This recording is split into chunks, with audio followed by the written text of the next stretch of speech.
Popcorn Ready. Welcome to Getcha Popcorn Ready podcast. I'm here, your boy T.O. And your boy Hatch is in the building. Oh yeah, we got a nice guest today. We share Don't say nice. We have a great guest today. Don't say nice. He's not a kitten. You know what I'm saying? Let's say you have a great guest today. Oh, okay, cool. That works. Okay, yeah. Coming to the show today, man, we have a phenomenal guest. We have a two-time Super Bowl champion, Chris Long. We share the locker room, teams rather, Philadelphia Eagles. Unfortunate for me, I didn't get to win the Super Bowl, but he did. So we'll talk. He got two rings. He'll give you one. How about that? Yeah, but I have a Hall of Fame ring, and I can probably that don't count. That don't count. That's better than a Super Bowl ring, if you ask me. Okay. Hold on. Let's stay right there for a second. So you would rather be in the Hall of Fame than win a Super Bowl? Is that a true statement? I mean, it's almost like you didn't achieve one, but you kind of achieved the greater, the best of the two. You think Hall of Fame ring is bigger than a Super Bowl ring? For me, it acknowledges what I did, because not a lot of players get to go into the Hall of Fame.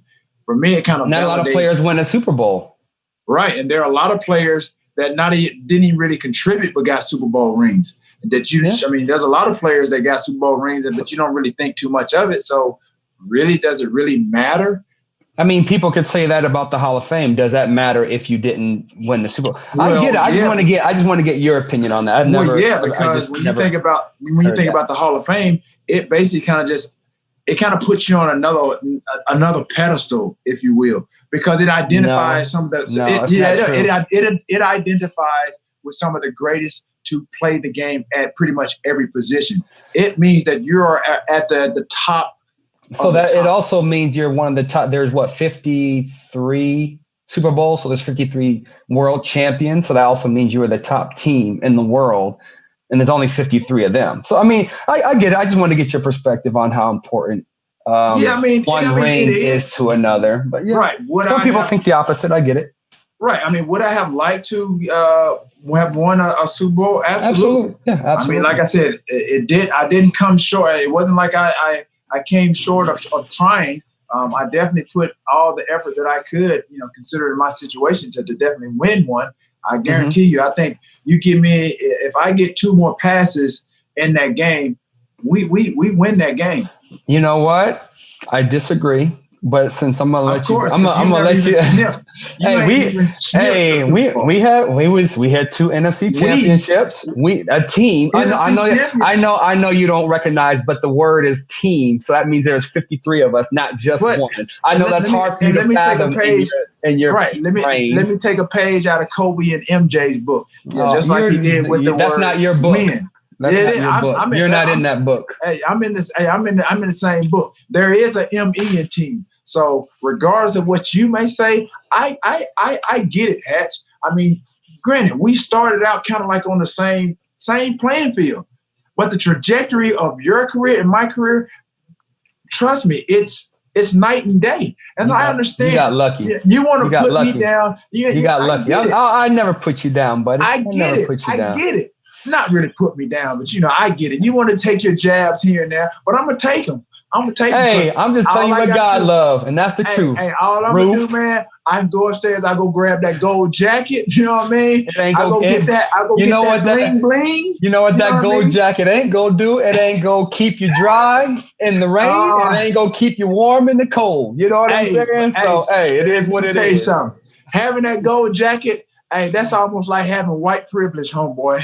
Ooh, we go speak on that white privilege that you do or do not have today on Getcha Popcorn Ready podcast, coming up with Chris Long, 11-year NFL vet, one of the first guys to put his arm around players when they were taking a knee back in 2016 during the NFL season. So again, he's an honest guy. He's a very opinionated guy, but again, I think his integrity and his character shows up every time he speaks via Twitter or in an interview. And I'm looking forward to having Chris Long on the show.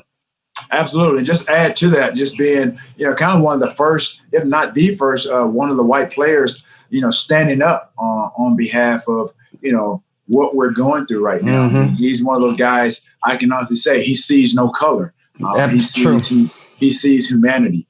Yep, well, that's good. Coming up, Chris Long, Get Your Popcorn Ready podcast. Check us out on the Himalaya app or wherever you get your podcasts. Yeah, and don't forget to subscribe to my YouTube channel as well. Just go to YouTube /Terrell Owens and check us out. Yeet! Get Your Popcorn Ready podcast coming up. Yeet! But yeah, I appreciate you coming on the Get Your Popcorn Ready podcast with Chris Long today, man. We appreciate you coming through, baby. No problem, man. No problem. Thanks for having me. Yeah, appreciate it. Like I said, 11-year NFL veteran. Again, we know you from not just playing on the field, of course, but you've done a lot of stuff off the field. You have your own podcast now, too, right? Is that correct? Yep, Greenlight Pod. I'm on Monday, Wednesday, Friday. We've had some good guests, too. We got to get T.O. soon. Yeah. Get them on there. Hey, I'm right here, man. Let me All know. right. Greenlight podcast, huh? Is that the reason behind with the green door back there? You know what's funny, T, is that's just my favorite color. So everything in my life usually trends that way. But this is my office at home, and okay. And this is good. This is nice paint here, T.O. This is not some shitty Benjamin Moore. This is fine paints of England. So Greenlight Pod just means everything's a green light on my show. Okay, so is that Bear? That Sherwin-Williams? What kind of paint is that? That matte? This is fine paints of Europe, T. Oh, okay, all right. European. He went European on you, dog. You ain't ready for that. You ain't ready. I'm the only versatile one on this show. You know what I mean? Wow. You see what I'm saying, Chris? See how you gonna do you? It's right off the bat. It's off the bat. All good. But no, we appreciate you coming on the show. Like I said, we've there's a lot going on in this world, of course. Like I said, you have the COVID-19 situation. We have the protest situation. So before all of this stuff happened, what was your regular day-to-day basis? And then we'll kind of get into that stuff. Man, football players, we don't sit still well. And as much as I feared retirement the last couple of years, and I'm sure you've been there where you're thinking about what's on the other side of this ledge after football, I never imagined my first year would have a pandemic where I had to sit at home for 3 months, which is something I thought I was completely incapable of doing. But I've actually loved it. I've loved being, all the bad things aside, I've loved being home with my family. I got 2 young boys. We live in a small town, so it's kind of, they say it's unchanged down in town, but I don't even take a chance. I stay my ass home like I'm supposed to. And, and it's been good. I've been churning out the podcast. I was doing 5 a week at first, and my wife was like, "Hey, listen, I didn't marry a podcaster, so we're down to 3 a week." There you go. Yeah, right. I can dig it. So again, like I said, you retired in 2018, 11 seasons in the in the NFL. So when I retired, it's just I kind of got away from football. I didn't want to do nothing. Like I said, me and T, and we talked to a lot of other players on the show. And it's what was that first, your reaction to, I'm out of football. Now, what am I going to do? Do I sit home? Do I start the pot? What was that transition like for them first couple months? Well, I always knew that I wasn't going to be able to sit still. And I'm always very goal oriented and I like to work. So, I knew I had to do something to stay busy. Now, there's a football side to this thing, which is grappling with your ego and saying, hey, the show goes on. No matter how great you are, the show goes on.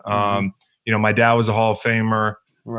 So I knew that from a young age that, no matter what I'm doing in football, even having great years, winning Super Bowls, that sort of thing, getting individual accolades, eventually somebody's going to replace you. And so getting over that thing, watching your first fall of football, especially in my case, because I knew I had a couple more years in me physically, but I just had enough.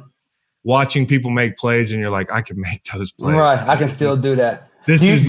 So getting over that, but then also just committing to, okay, I'm going to dive into this podcast stuff with the same tenacity and work ethic that I did and the same accountability that now I have a listenership. And that's like the fans now, where I used to be like, if I don't get this workout in, I'm letting them down. If I don't research shit, if I don't work hard, if I don't record, some days I don't feel like talking, but you do it. Do you remember what you were doing and how old you were when your dad retired? Do you remember seeing like anything he was doing specifically? Or because he went right into TV pretty much, right? Yeah, he went right into TV. And TV really wasn't something I wanted to do because the whole TV thing is you have to totally give up your autonomy. And I know it works for some guys and these TV jobs are great. They pay good, but I'm not a suit guy, and I'm not a guy that wants to be told, hey, this is how we want to talk about this today. And it just wouldn't have worked for me. So my dad, that was the medium in 93 when he got out. Think of all the different mediums we have now as players. Wow. Crazy. So, he walked in on a whim and got an interview with Fox, and he was pretty good at it. So, hadn't looked back. He's one of the few that have been on that crew the entire time. Yeah, that's crazy looking back. Now it's 93. Wow. Yeah, and he still looks the same, which is he does. Yeah, he does. Right. Yeah. That's funny. Yeah, well, I'm gonna get in here. You guys have delved into a few topics, but I'm gonna give you the proper introduction that you need, Chris. I'm gonna give you what you need. Former defensive end, founder of the Chris Long Foundation, 2-time Super Bowl champion of the Patriots. Rings. Yeah, Patriots and the Philadelphia Eagles.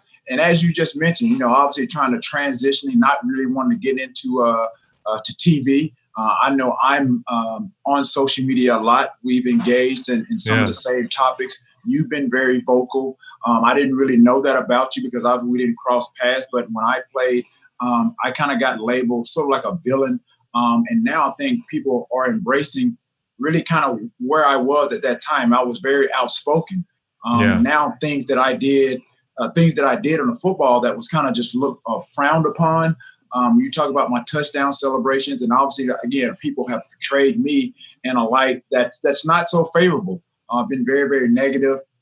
But those things now, I think, has come full circle. And thinking of, talking of full circle, we'll get into the Colin Kaepernick thing. But just thinking about where I am in my career and kind of where guys are now and the football game is now, everything, like I said, that I was vilified for is now being embraced in the National Football League.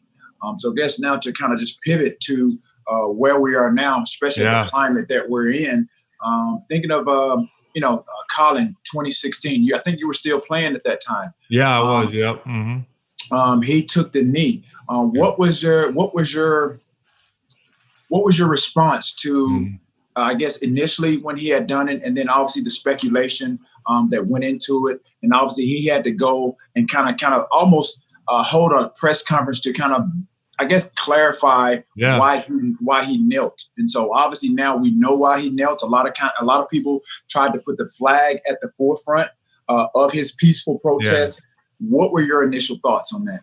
Well, my first thought was, because I hadn't heard Colin talking about that stuff before, because in 12 or in 16, activism or players having big voices. I mean, we've tweeted about, I had Twitter in 2012, 2010 in St. Louis, and St. Louis is not a big market. So I've been saying shit my whole career.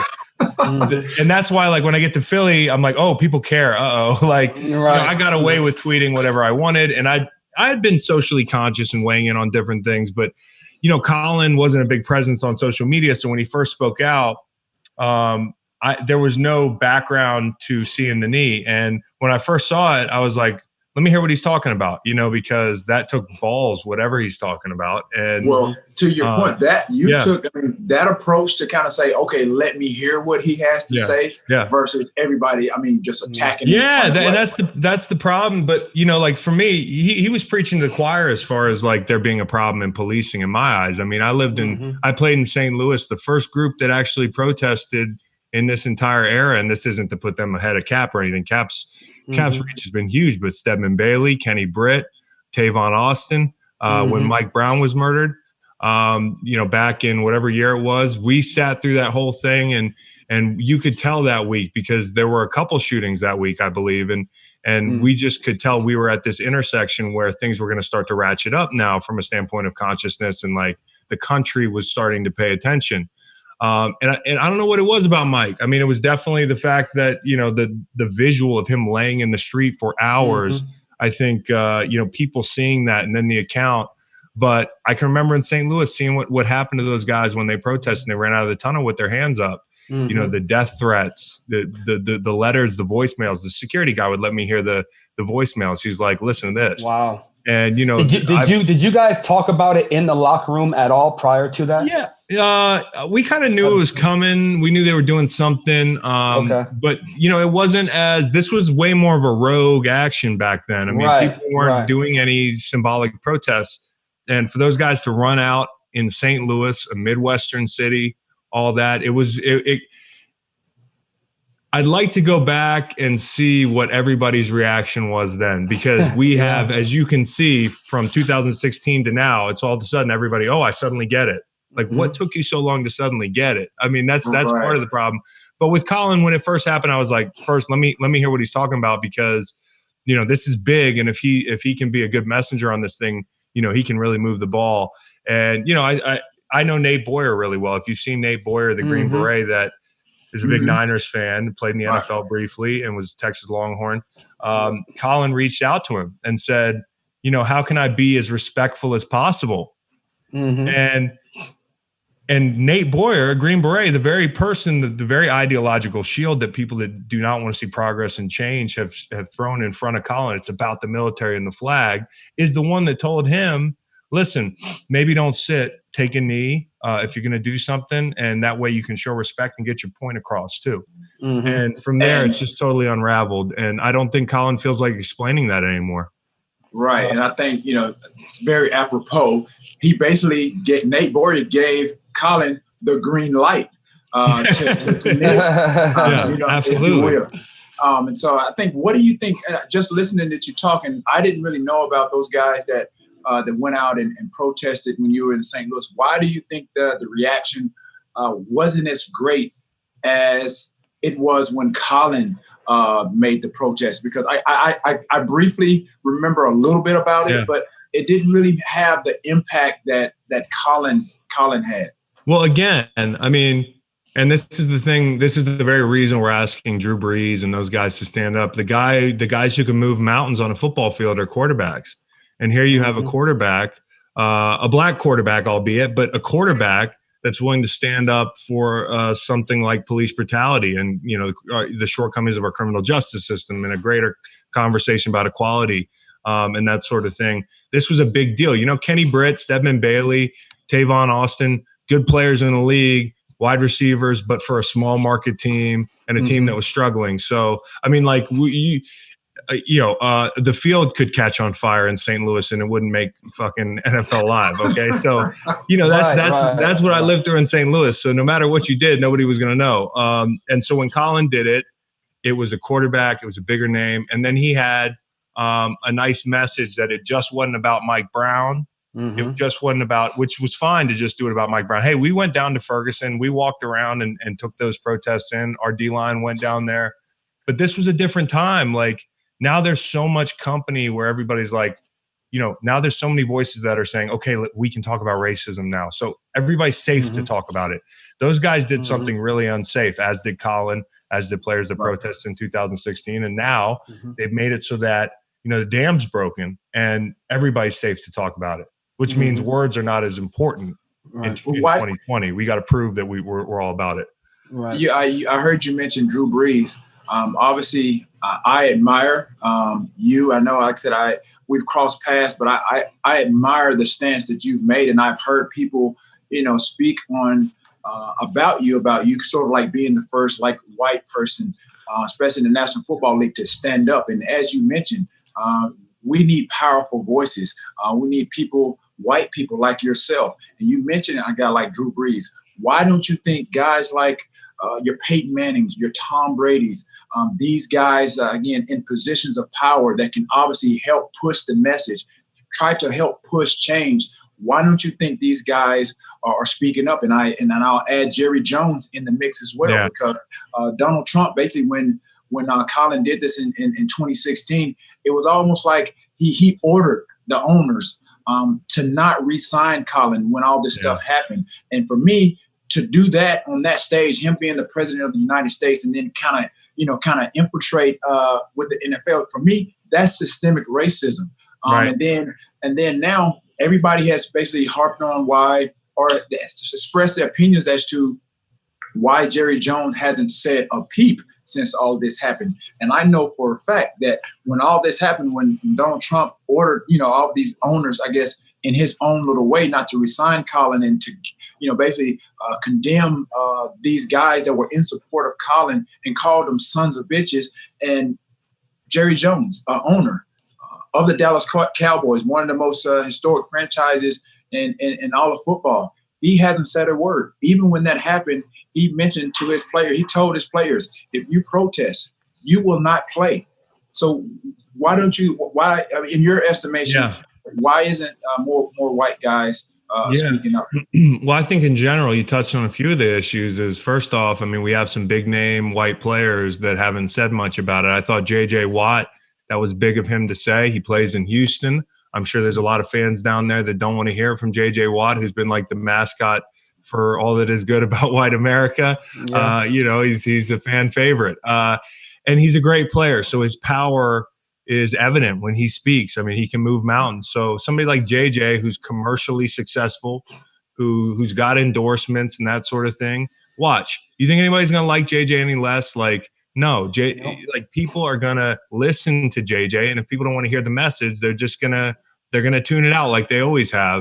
Right. And I think that's why, look at somebody like a JJ. It's not like he spoke out on it. It's not like his career's over. It's not like people are going to, and that's the privilege of being a white player. So we need to use that. And some of my peers that protested are not in the league. I do believe that, if you protest or speak about protests and, favorably, you might have a problem on your hands. I was one of the first guys to talk at length in the league about approving Colin's message. White, especially white guy, but it was important to me. Now, when I left St. Louis, I was team captain, 40 sacks in 4 years, got hurt 2 years, ended up in New England. Okay. I got 5-6 teams knocking down my door before I go to New England. Right. And this is after 2 years of shitty injured tape.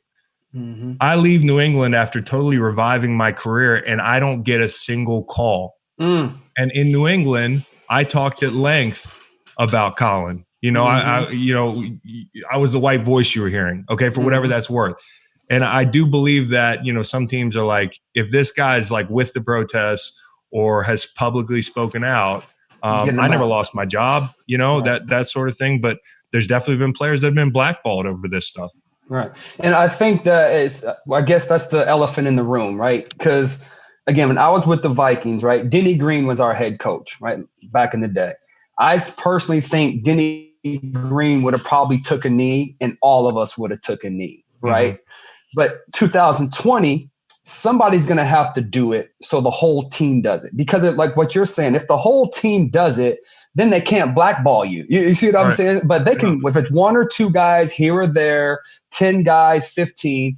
And I think that now there's 2020, I think that cannot be the case. Even today, Bill O'Brien came out and said, Houston Texans said he's going to take a knee with his team. Yeah. If he does that. It's been more normalized. And that's normalized. That's the point of being the guy. It's like Carson Wentz, and T, you pay attention to stuff because you're plugged in with Philly.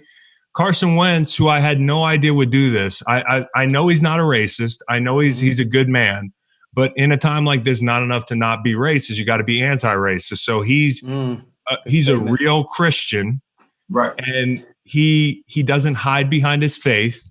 He leans into all the good things about his faith, and he delivers a message where he specifically calls out systemic racism, which is a big fucking deal for a white quarterback from South Dakota with 5 Labrador retrievers who hangs out in a duck blind most of his day to come out and make that statement. So the point is that this is something where you build and build and build on momentum. And now it's more normal in 2020. In 2016, we had the luxury of saying Malcolm Jenkins put his fist up and I would protest with him.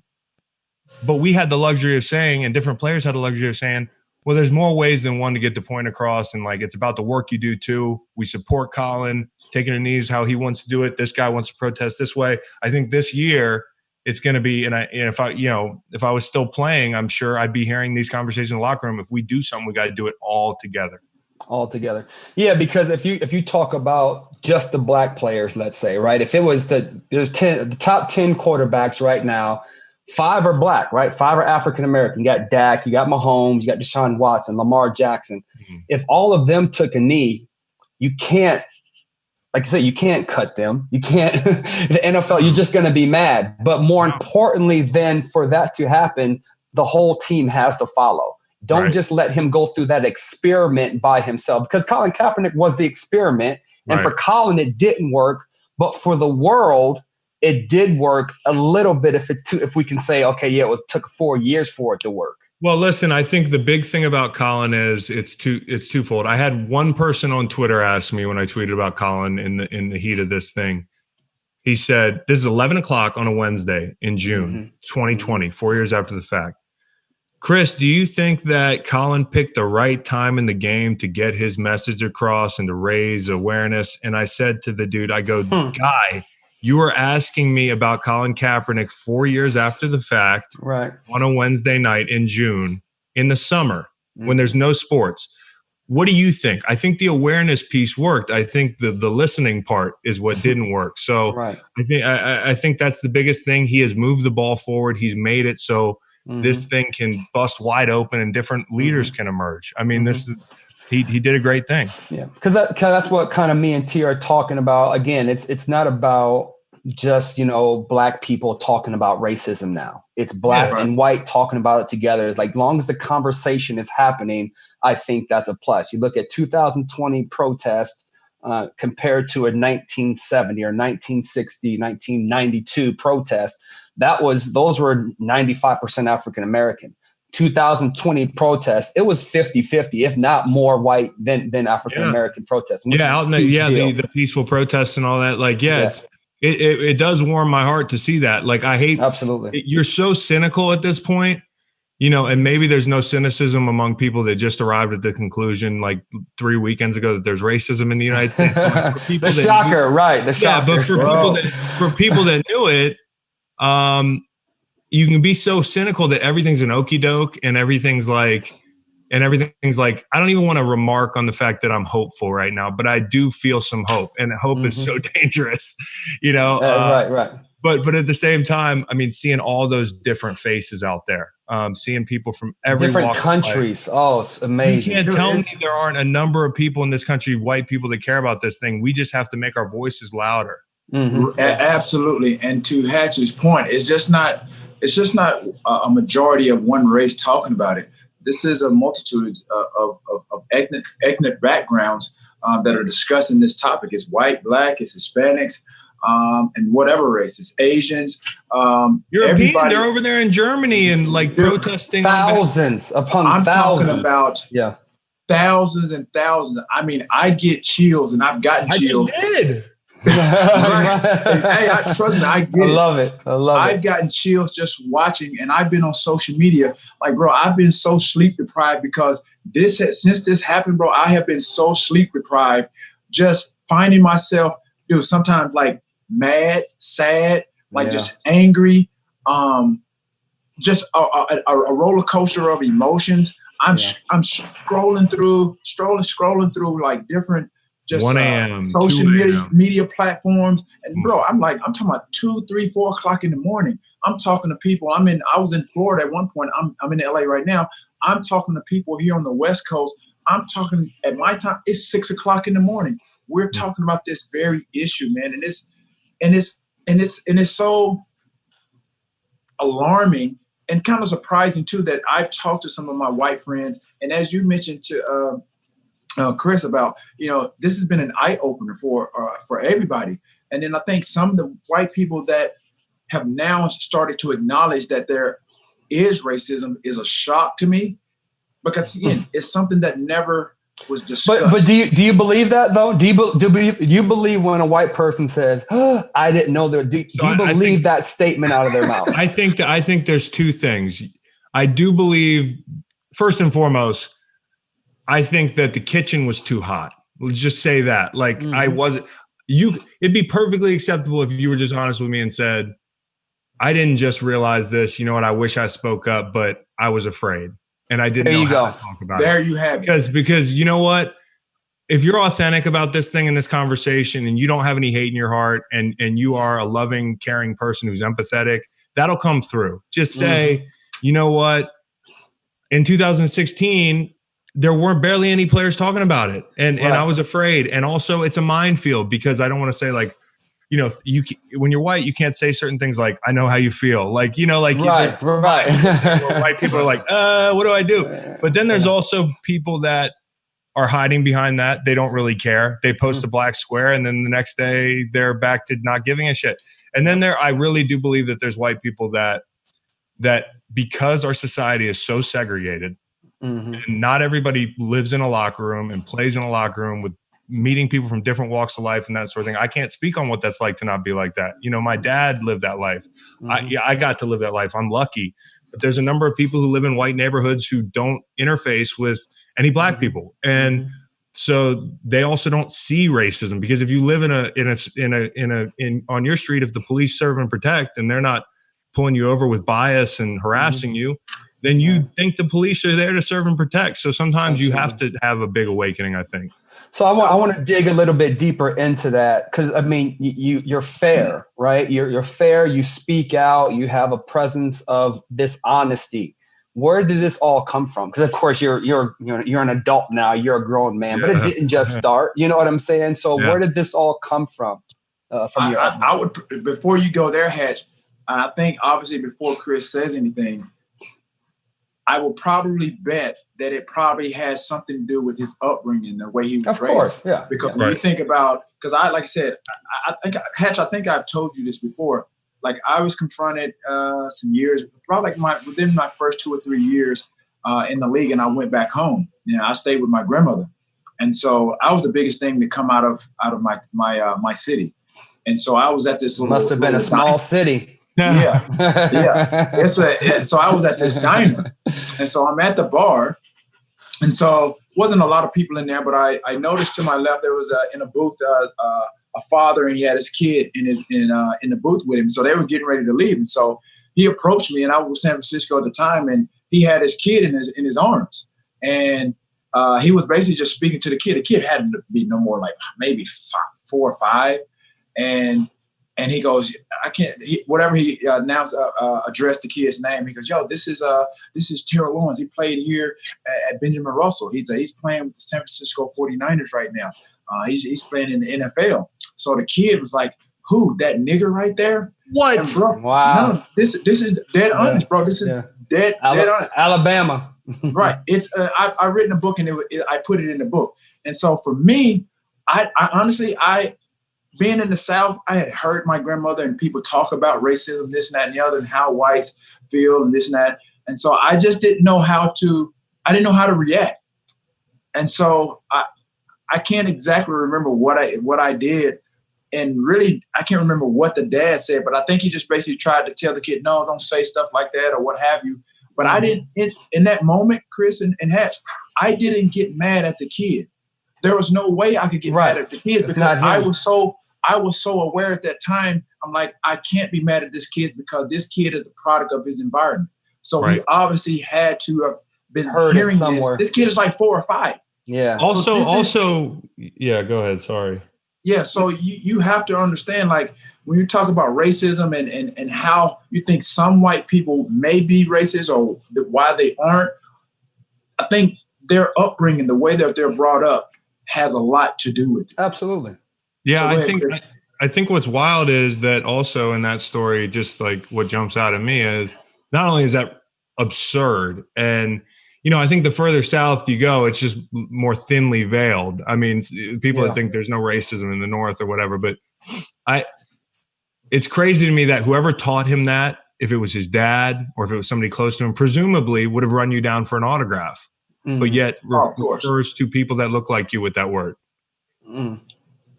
That's crazy. But that's the thing. How can you?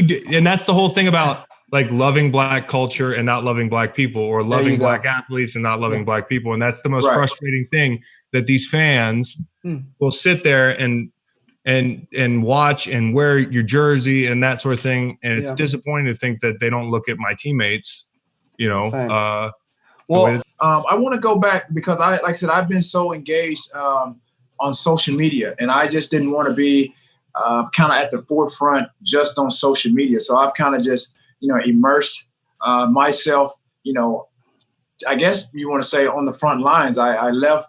I got a message from a couple of people out here in Los Angeles, and they asked me about, obviously contributing to the cause or what have you. And I literally, I booked a flight like 2 or 3 o'clock in the morning, jumped on a 7 a.m. flight, drove straight to a protest that they had right outside the Forum, I think around like 11:30 or 12.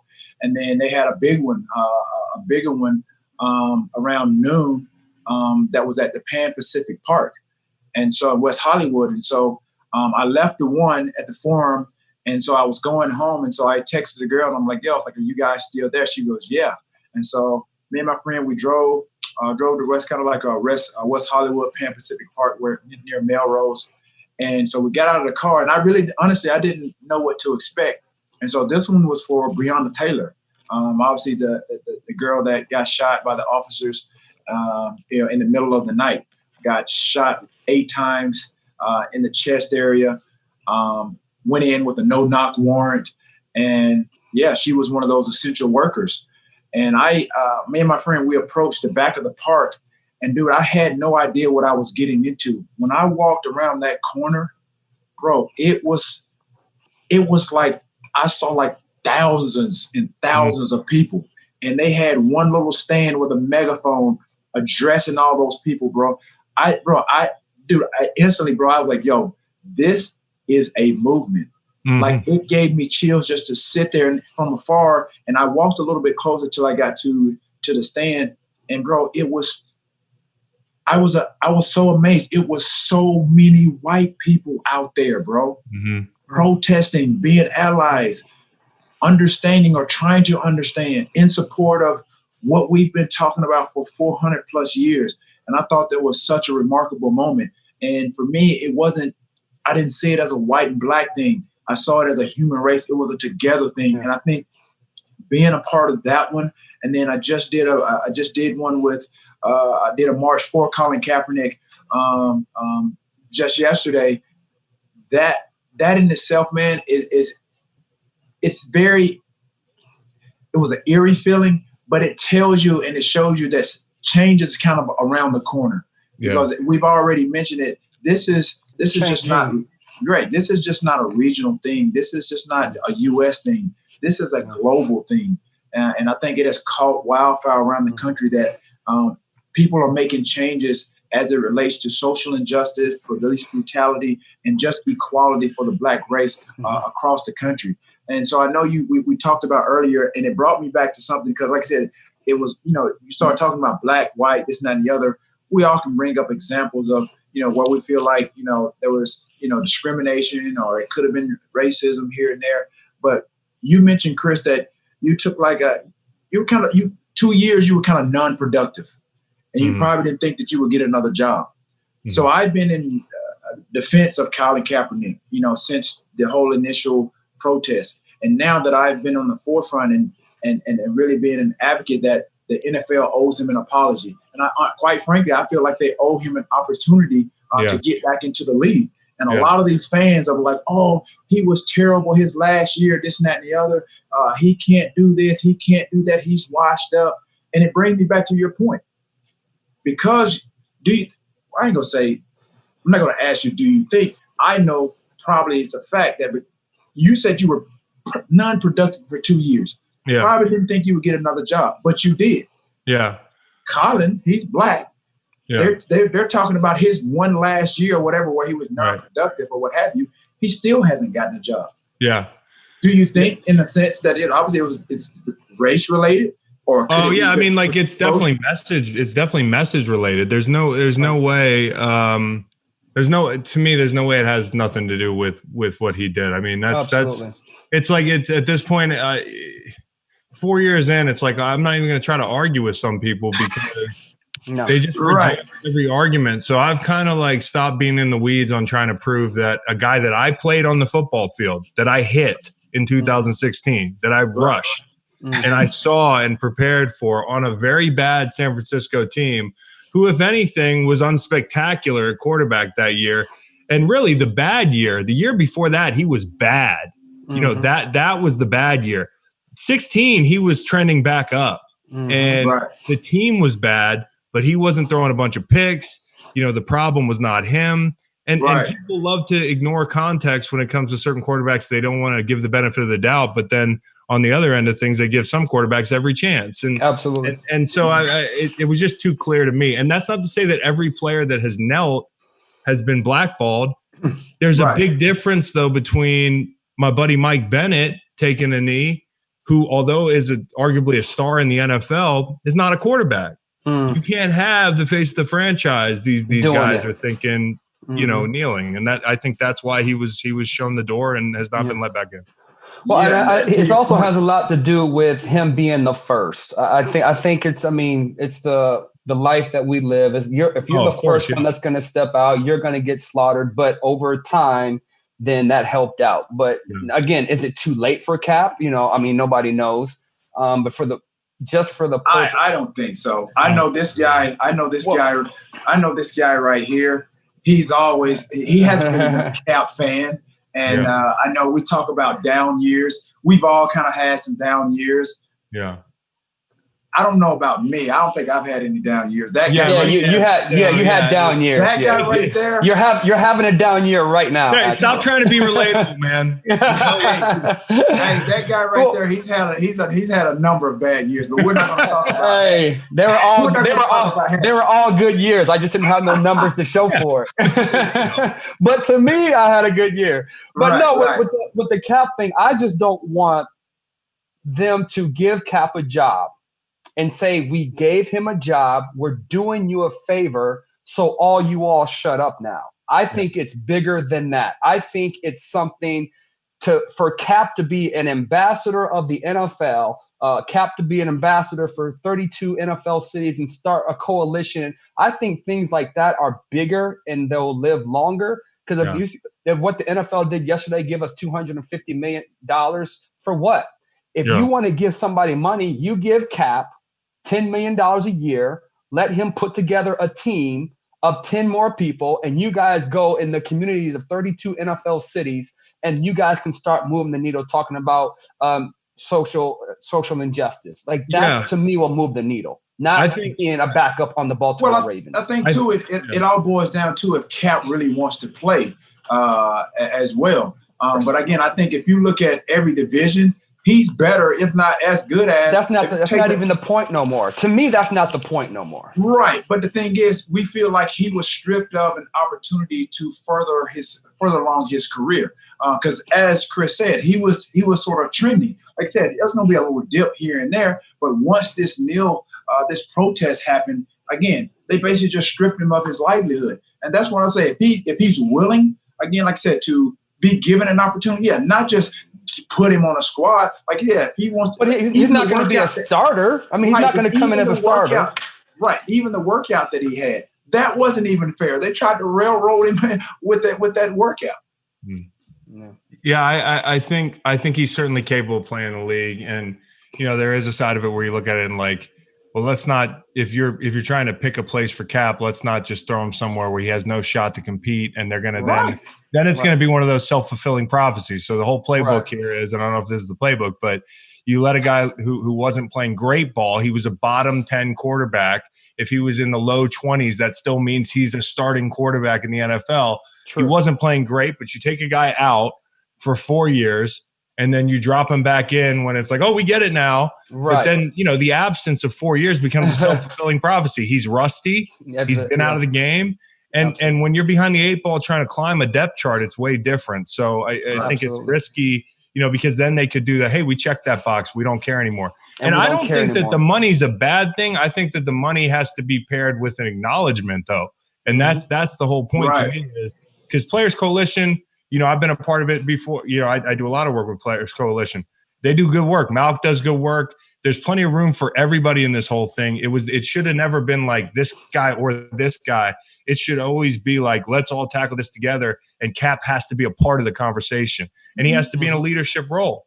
Yeah. And again, I think he needs to be in that NFL office in a leadership role and give him a specific lane to be in. And I think that will answer a lot of the questions that were like, what are you going to do, NFL? Because as you know, in America, all we do is we throw money at the situation and people go away. But again, I don't think this is that. I think it's something bigger than that. I think it's something needed more in our community that's going to move the needle for the next 5 to 10 years rather than like this old 3-month process that we're in right now. You got to keep the pressure on, man. It's not like, you know, like the pressure is what's making things change. It's not money. You know, it's not pressure. People in the streets peacefully protesting, you know, being heard, like, you know, and then also this whole thing, I believe the best thing that's come out of this, and even with the Donald Trump thing, good thing that the saving grace on this thing is it's driven out all the people who are just pieces of shit about this stuff because they feel emboldened by that guy in office.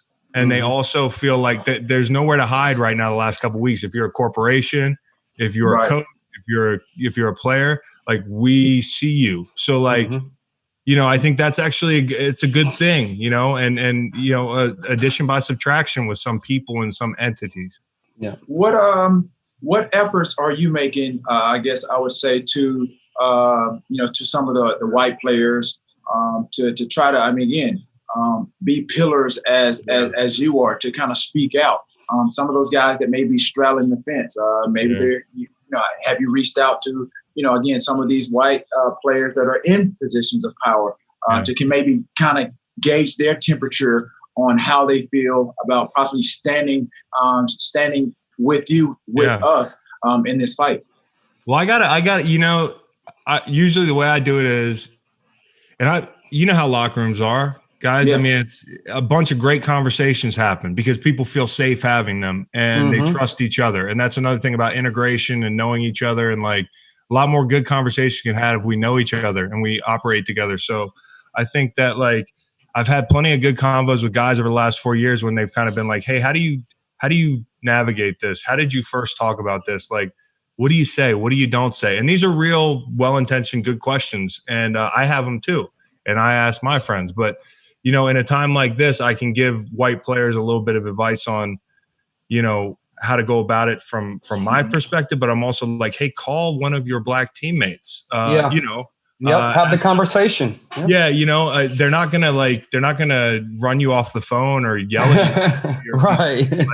Like it's not on the other side of this thing. Once you become a part of this, it's not like, you know, people radicalize you. People are literally fighting for equality. This is not a radical concept.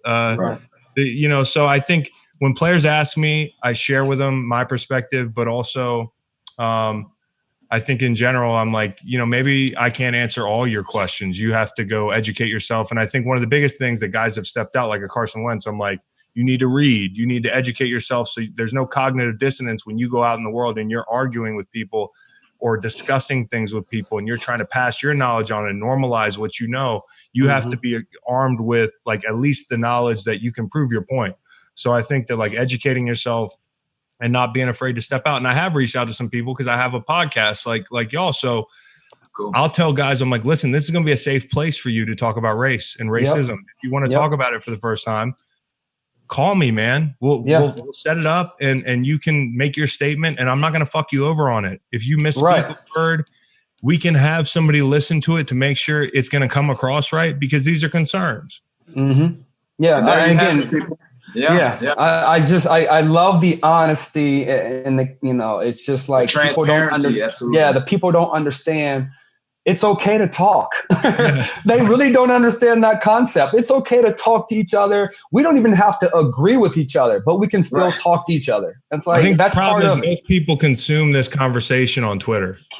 Right. And Twitter is a war zone, man. Like, and I swear to you, like, people imagine this conversation being just such an uncomfortable thing, and it can be, it should be like this whole thing. But also, like, if you have friends, they want to help. They want to help you understand. Like, I know it's not y'all's job to help me understand as a white guy, but there's going to be questions I need to ask. So, like, why not just call a friend? They're not going to, you know, kill you over it. It's all good, dude. Right. And I think that's speaking of that. I think is that what you feel that Drew Brees did after the statement that he made, you know, making it about the flag and not really addressing the issues at hand, kind of being insensitive to kind of like the climate that we're in. Again, it was like an apology on top of an apology, then followed by a post addressed to the president. Yeah. You know what? When I first saw Drew do that, it disappointed me. And I talked about it on my pod.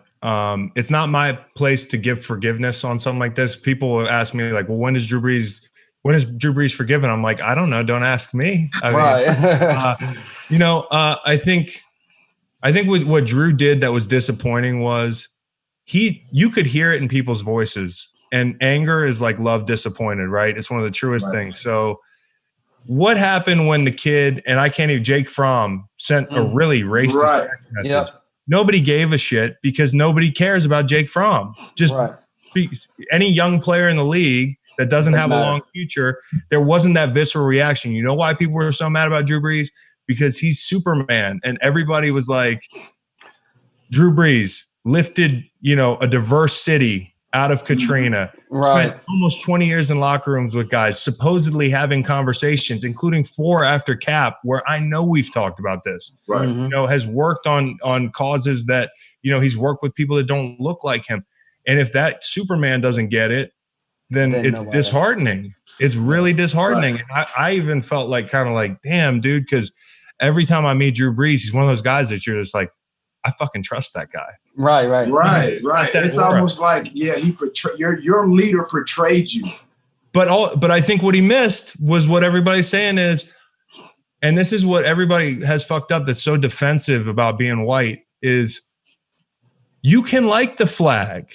That's not the problem. That's not even the problem. The issue wasn't that you're not going to get run out of the league. And by the way, Drew hasn't been punished, so it's not like we're living in some communist country, right? Like, which you also want to make it out to be when you're like, well, Drew Brees says one thing and look at what happened to him. Like, no, people used their freedom of speech, and so did he. Right. And they disapproved of the fact that he led with his and only his perspective about what the flag is, and that was where he fucked up, was because he started with using the word disrespect when it was never about the military, and then being like, this is what the flag means to me. Well, Drew, no shit. But like what you're saying is that your perspective is more important than everybody else's. And there's only one perspective to have, which is totally bullshit. Right. But I think he can redeem himself, right? I mean, if you guys were teammates with him, actually, I don't know. It's not for me to say. Well, again, I think he's talked to the whole team. They had a team meeting via Zoom the next day. And a lot of his teammates from Cameron Jordan and Michael Thomas, they came out and said, I believe Drew, right? I believe his perspective, it was what it was. Now he's apologized and he sees it our way. And maybe it took that slip up for him to see it, the correct way. And that's, again, you have to take the good out of it. And I think it's a plus at the end of the day. At the end of the day, he might be turned into a voice for good just because he's been like, and also an example, like if you're going to talk about this thing, people watching, like say something that you've sat and thought about, because I thought one of the most disappointing things was, and you guys know this, if you're getting a big name like Drew Brees to do a Yahoo interview, Drew Brees knows that he's going to be asked about that. It's the middle of the pandemic. You haven't done an interview in months that I've seen. What do you think they're going to ask you about? So you had time to formulate that. And so that was the disappointing. That's why, to me, it was like, I get why people are really mad, because it's not like he just stumbled. I mean, he just fucked this up. But I still do believe that we're a very forgiving country. Absolutely. And, I don't necessarily, and this is the problem, I don't think Drew's a racist. I know Drew's. I got to know Drew's not a racist. I can't say for sure about anybody, but I think one of the biggest problems is, again, it's not enough to just not be racist. You have to actually have some fucking nuts right now and stand up for guys that you've been in locker rooms with for 20 years. Yeah. I love how you say that. It's not enough to not be racist. You have to be anti-racist. Yeah. I love that. That's a great saying.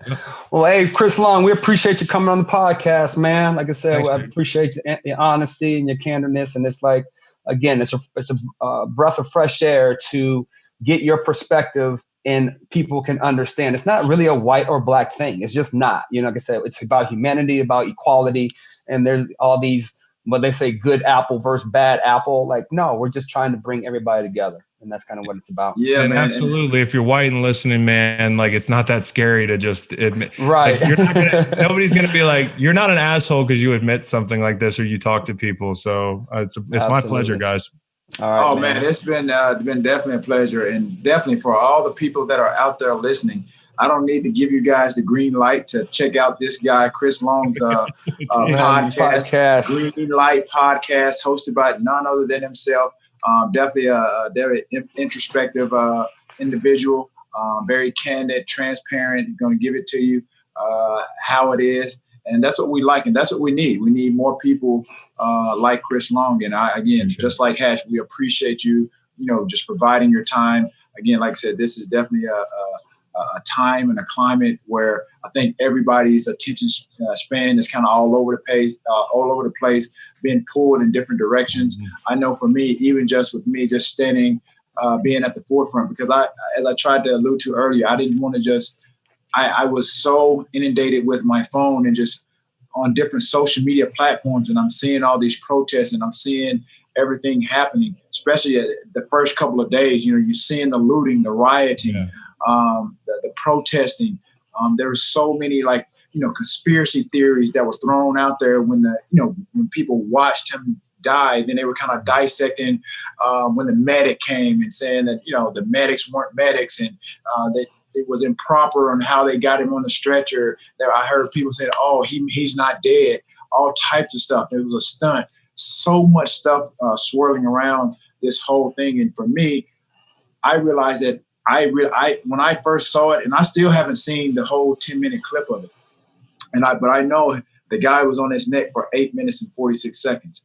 I saw probably 3 to 5 minutes of it. I saw it the next day after he had died. So I knew he had died. So I didn't watch the entirety of the video. But as I watched the first 3 to 4 or 5 minutes, I couldn't take myself to watch the end.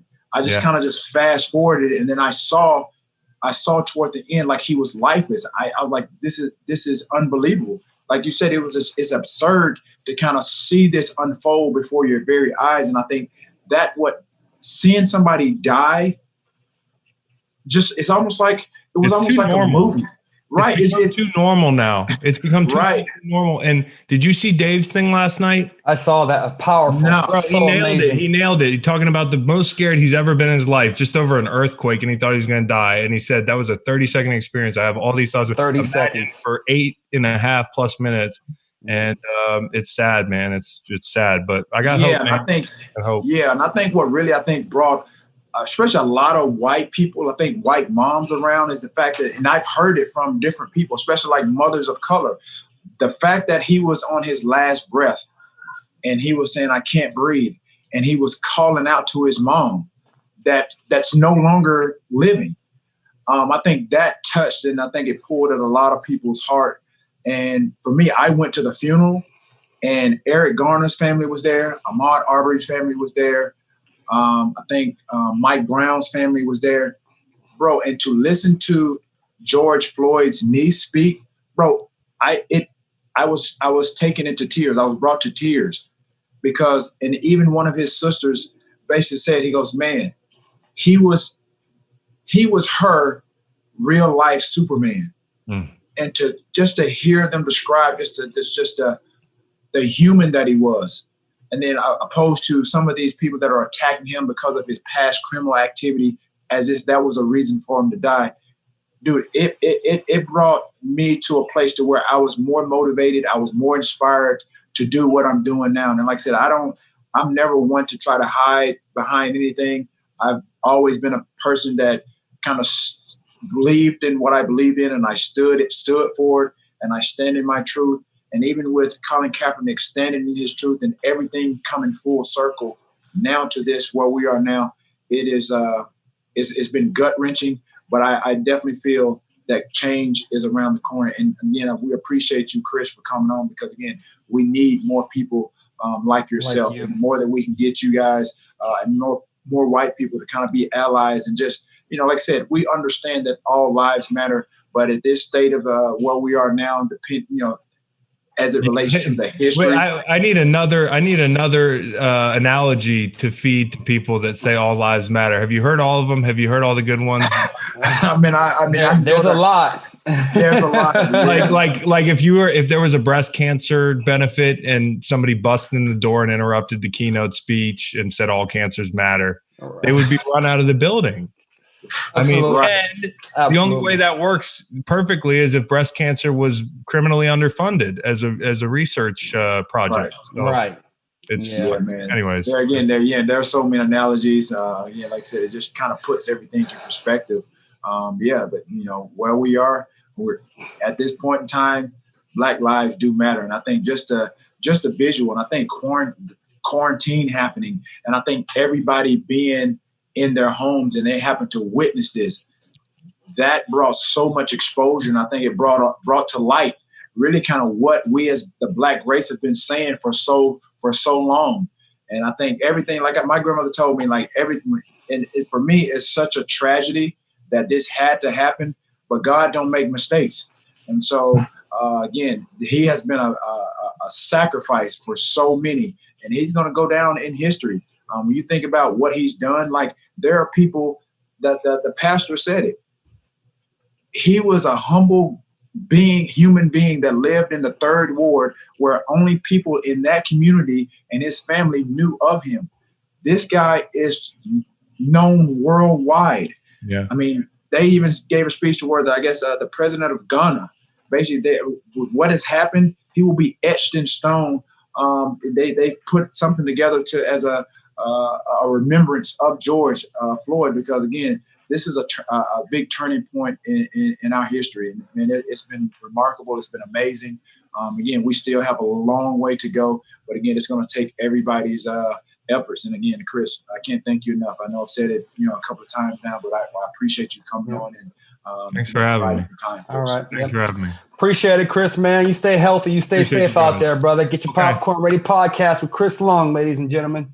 Yes, sir. See you guys. Thanks, man. All right, brother. Thanks, T. Thanks, guys. So that was a good show, man. Chris Long, again, character, integrity, all of those things. I put him up there. Like I said, I've talked to a lot of people, especially a lot of ex-players, and we just don't have that vulnerability that he has to be honest and say, this is who I am, and I'm not ashamed of it. I'm going to be this person every single day, and I just commend him for it.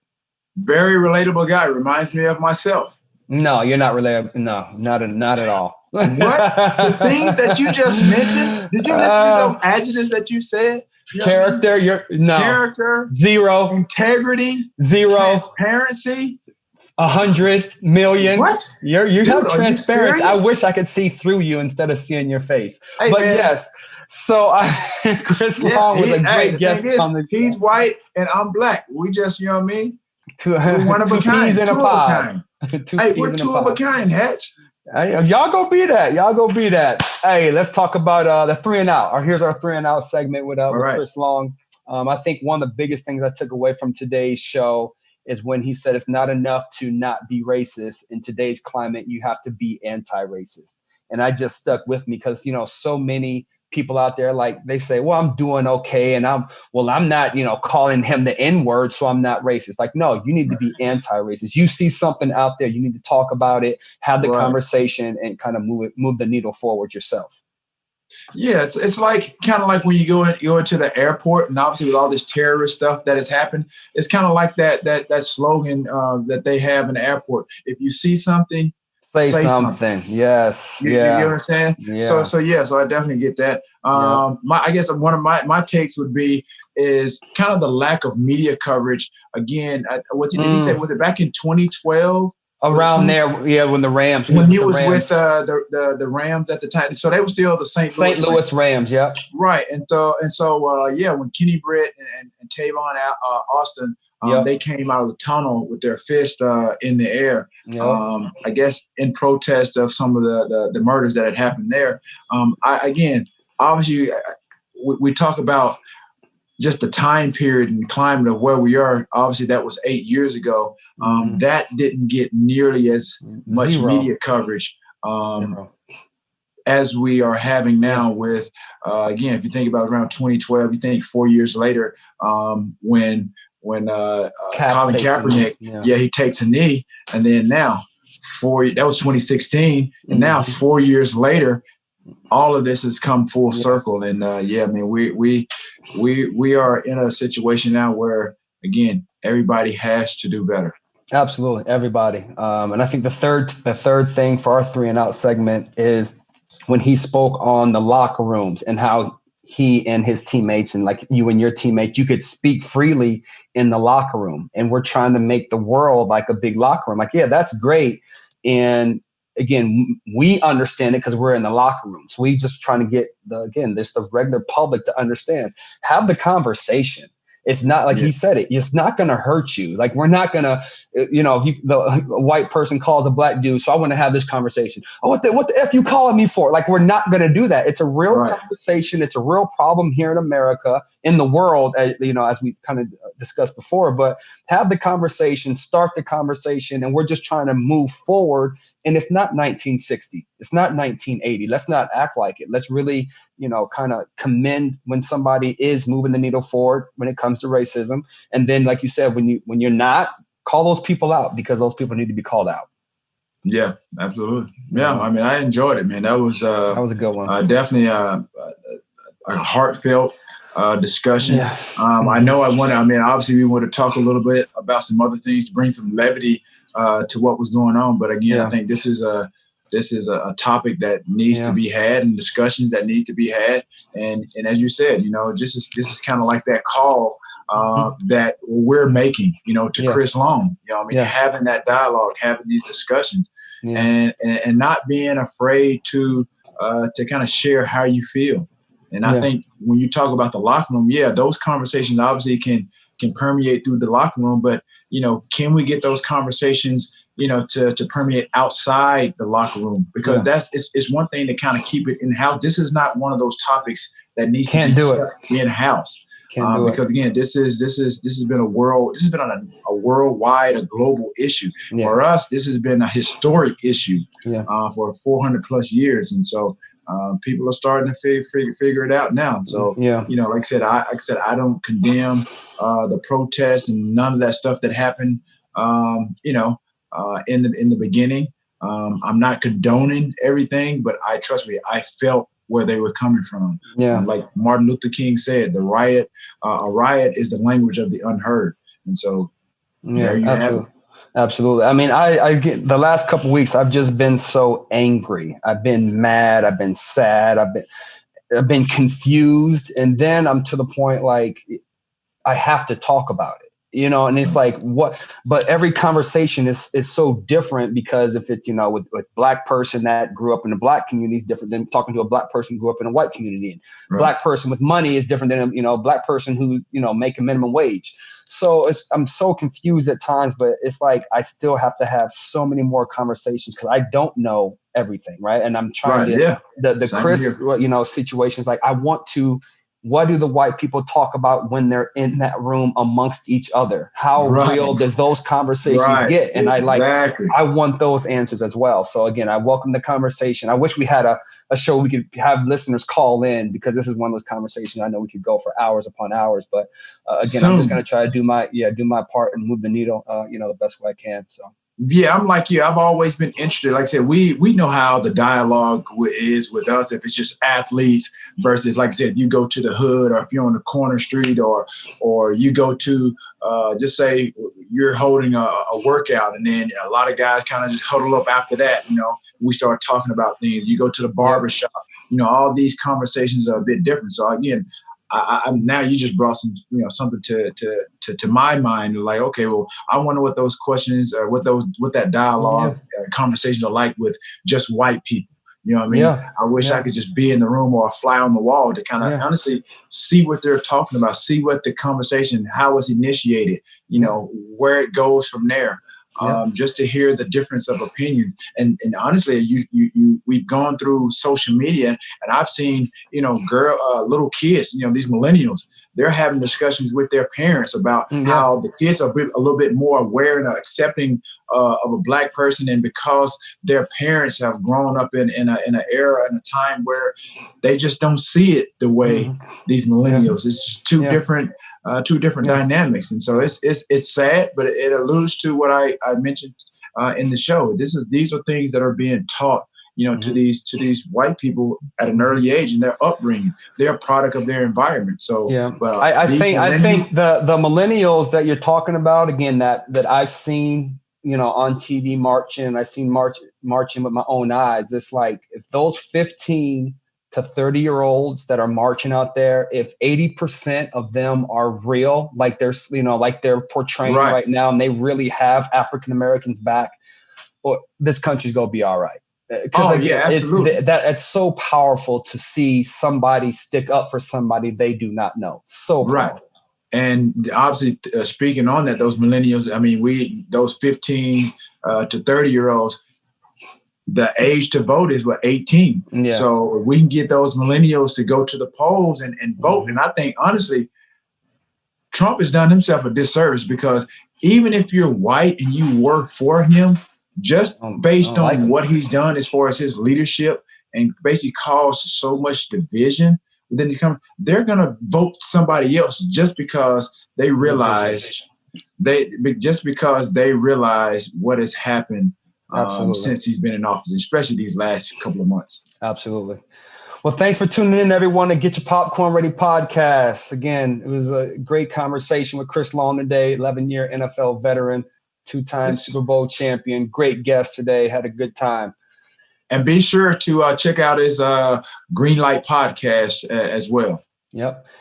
Get your Popcorn Ready podcast. Check us out on the Himalaya app, or wherever you get your podcast. Yeah. Yep. Don't forget to subscribe, share, and swipe up when you see it. Sharing is caring. Peace.